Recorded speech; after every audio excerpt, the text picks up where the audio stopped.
The day my mailbox exploded into splinters, I realized something important. Sometimes the smallest battles reveal the biggest truths about who really owns your life. I was standing at my kitchen window in Mississauga, coffee in hand, watching the snow melt along the curb when I heard the crack. It wasn't the soft snap of cold wood.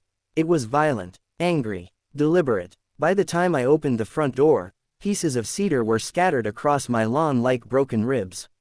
My red mailbox, the one my daughter and I had installed together last summer, was lying face down in the slush.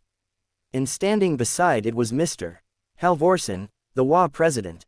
He didn't look shocked. He looked annoyed. "That box violates community guidelines," he said flatly, as if he had just trimmed a hedge instead of smashing someone's property with a shovel. I felt my chest tighten. In Canada, we're raised to be polite, to apologize even when someone steps on our shoes. But something about the way he avoided eye contact made my hands shake, not from the cold, but from humiliation. That mailbox wasn't just wood and paint.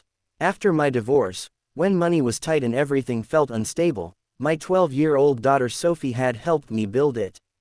We sanded it in the garage. She insisted on the bright red color because, "It looks brave, Dad." Every evening she would check for letters from her grandma in Ottawa. That mailbox meant we were rebuilding. And now it was crushed because it wasn't approved beige. I tried to reason with him. I showed him the community handbook. There was nothing about color restrictions for mailboxes.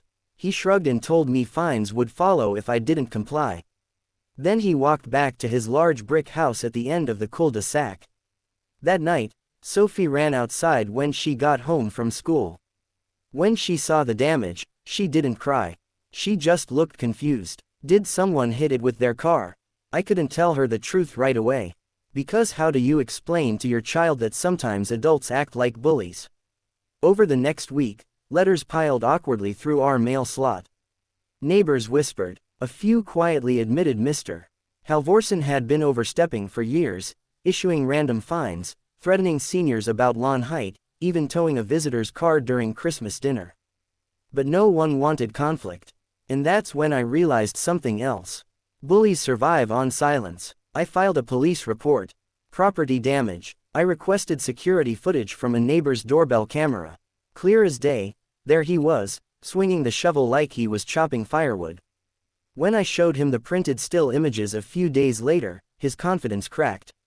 He tried to laugh it off.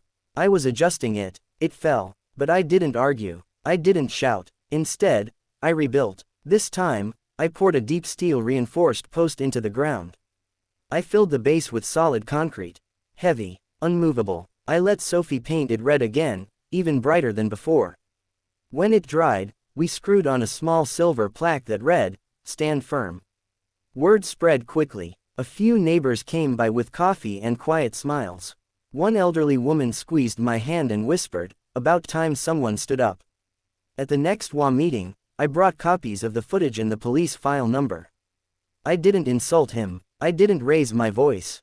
I simply asked the board to clarify where in the guidelines it allowed destruction of private property. The silence in that room was louder than any argument. 2 weeks later, Mr.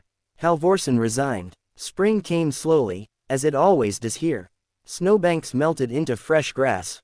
Kids rode bikes again. And every afternoon, Sophie still runs to check the mailbox. Only now, it stands straighter than anything else on the street. The funny thing is, I never filled the mailbox with concrete like people joked I should.